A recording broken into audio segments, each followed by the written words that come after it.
Santa Ceia ou Comunhão?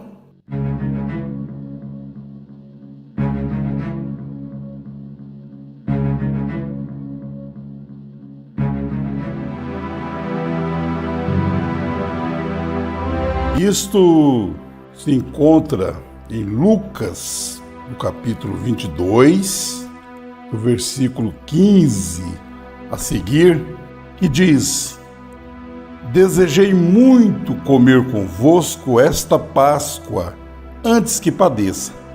Porque vos digo que não a comerei mais, até que ela se cumpra no reino de Deus. Então, tomando o cálice e havendo dado graças, disse: Tomai-o e reparti entre vós. Porque vos digo que já não beberei do fruto da vide, até que venha o reino de Deus. Então, tomando o pão e havendo dado graças, partiu e deu-lhe, dizendo: Isto é o meu corpo, que por vós é dado, fazei isto em memória de mim. Semelhantemente, tomou o cálice depois da ceia, dizendo: Este cálice é o Novo Testamento do meu sangue, que é derramado por vós. Jesus está dizendo: desejei muito comer convosco esta Páscoa. A Escritura não diz Santa Ceia. Aqui na nossa tradução, o último versículo fala sobre ceia, mas no texto original não diz Santa Ceia. Está falando Páscoa. Ele disse que desejou comer esta Páscoa antes que padeça. E ele disse: porque vos digo que não a comerei mais, e já não beberei mais do fruto da vide, até que ela se cumpre no reino de Deus, até que venha o reino de Deus. Jesus, nesta passagem bíblica, não está de forma alguma instituindo uma santa ceia para a nova aliança, uma vez que ele não havia morrido ainda e estava em plena manifestação do Filho do Homem, o Messias prometido para Israel. Jesus, nesta ocasião, desejou, num ato de companheirismo e comunhão, comer a Páscoa juntamente com seus discípulos. A Páscoa, Pesach, Passover em inglês, que era uma festa instituída por Deus em celebração memorável da libertação dos filhos de Israel da escravidão ali no Egito. Uma festa exclusivamente para os judeus e não para os incircuncisos gentios.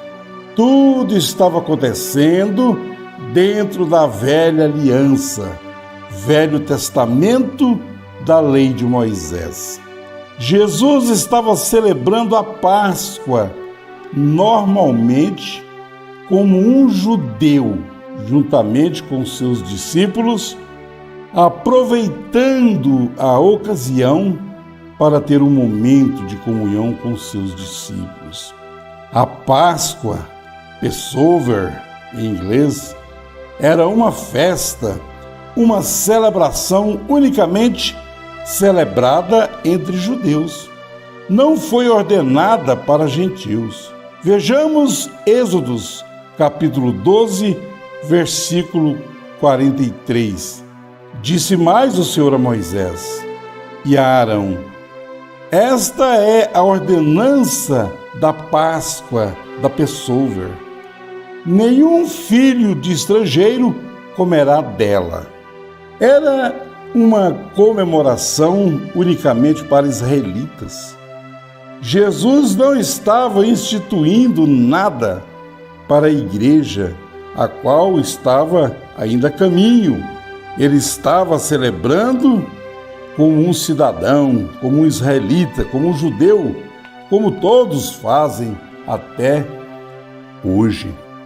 A Santa Ceia, também chamada Eucaristia, é um dos sacramentos mais sagrados pela Igreja Romana e as suas filhas, as quais ela gerou. A Eucaristia, sendo uma palavra de origem grega, quer dizer ação de graças.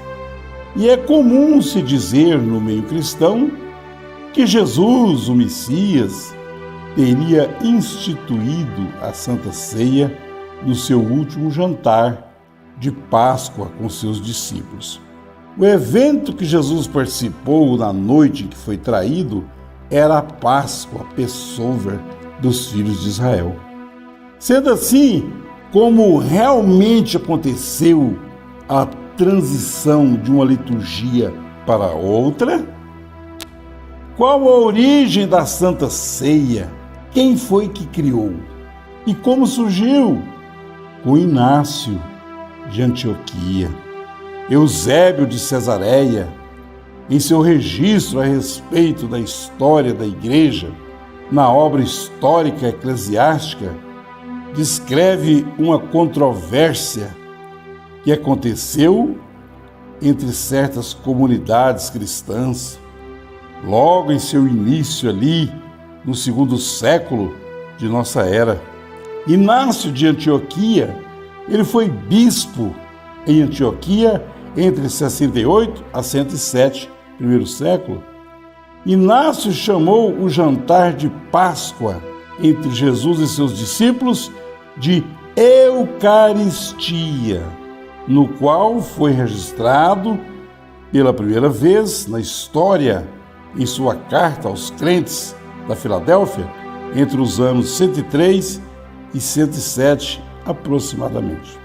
Nessa altura, ele já queria promover um novo evento com este nome, chamado Santa Eucaristia ou Santa Ceia, desvirtuando uma prática do próprio Jesus relacionado ao evento bíblico chamado Passover, Páscoa.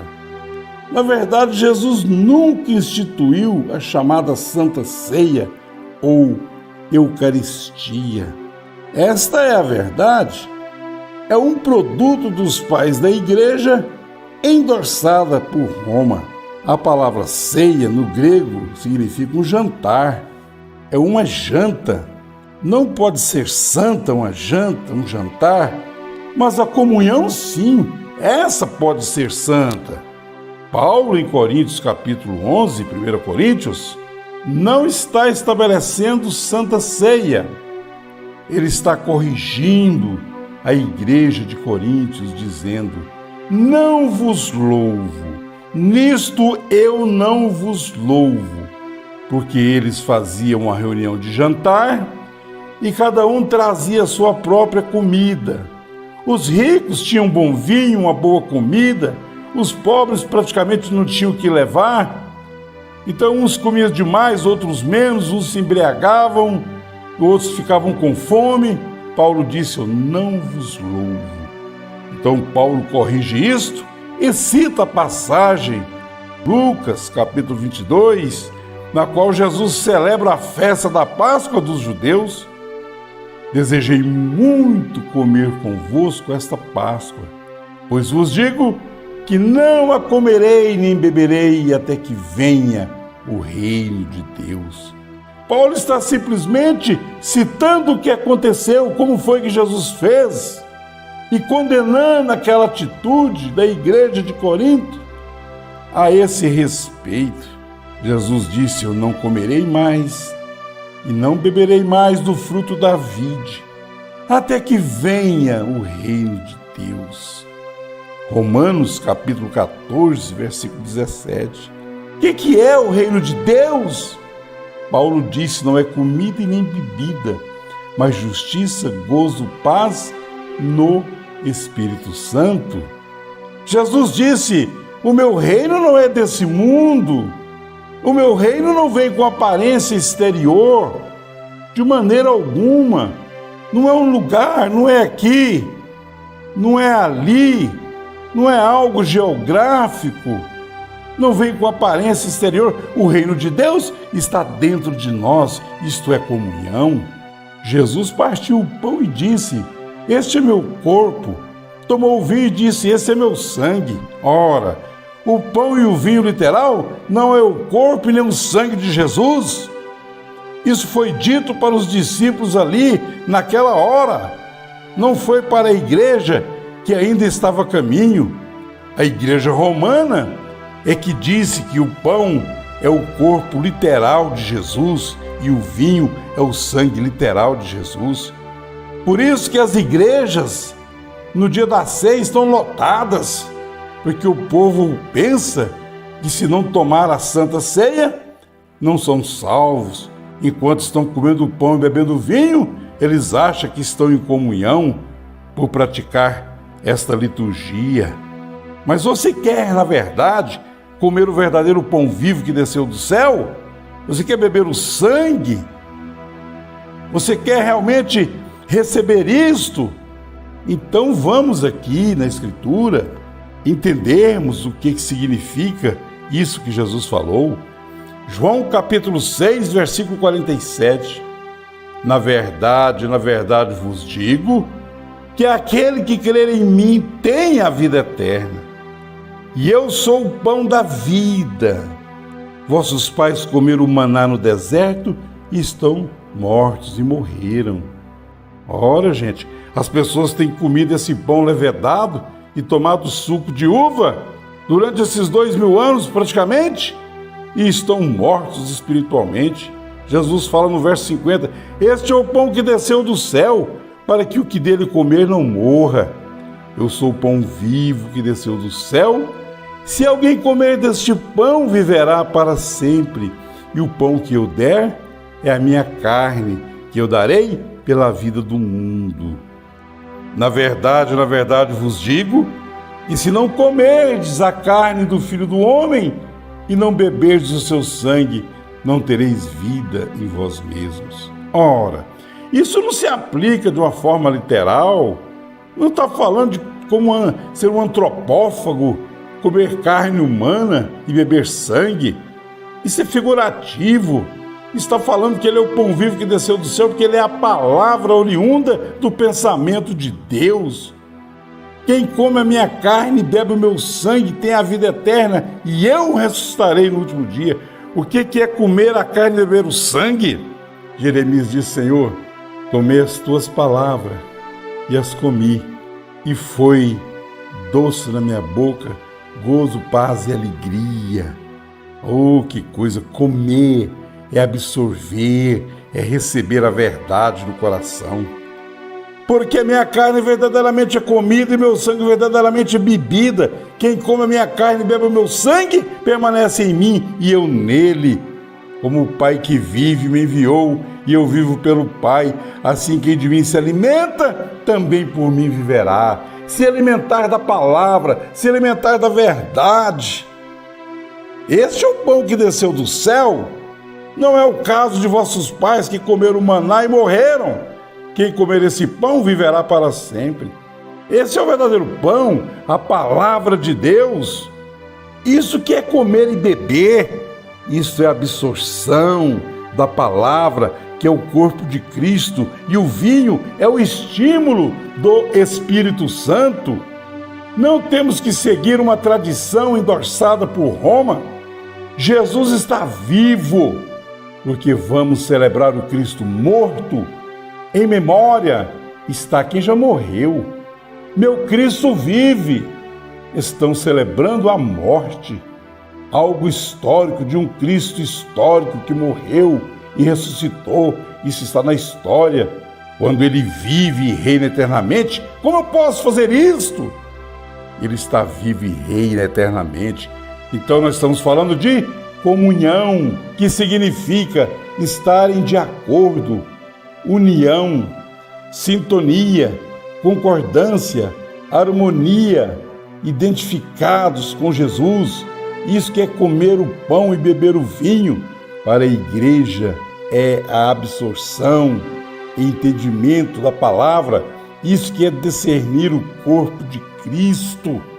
É revelação, é entendimento, alimentar da palavra de Deus, comer esse pão vivo, comer esta palavra, é dar ouvido ao Espírito Santo, é absorver isto na sua alma, para que isso possa viver, e não uma liturgia religiosa, onde as pessoas participam de uma forma legalista, até mesmo por merecimento.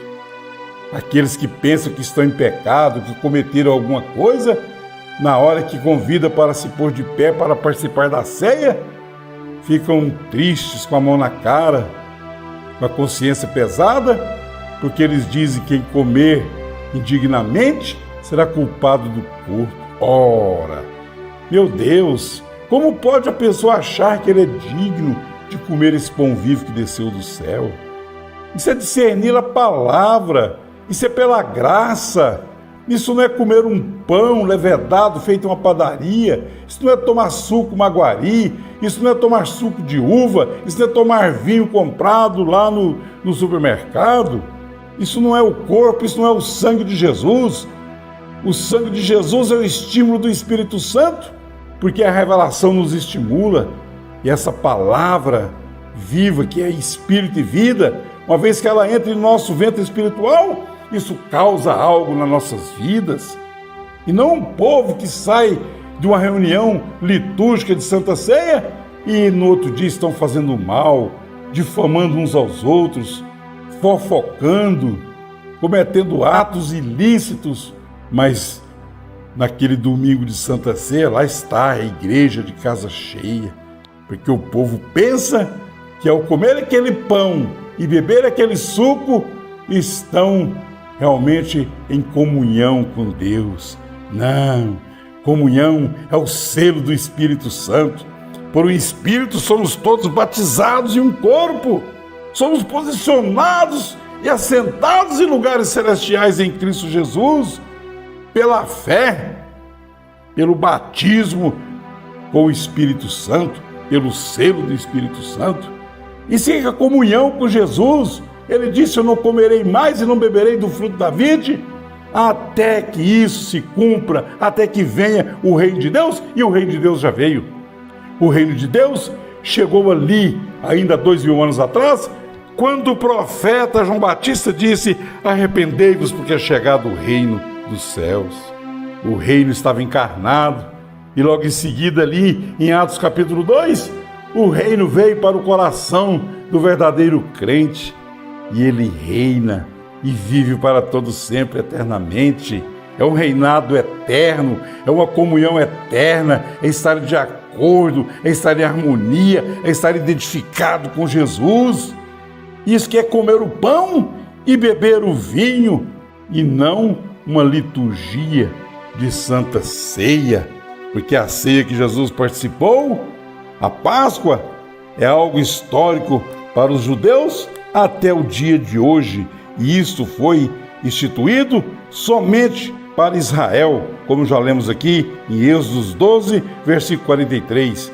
Disse mais o Senhor a Moisés e a Arão: esta é a ordenança da Páscoa, nenhum filho de estrangeiro comerá dela. Jesus participou daquele momento com seus discípulos, eles eram judeus, estava ali.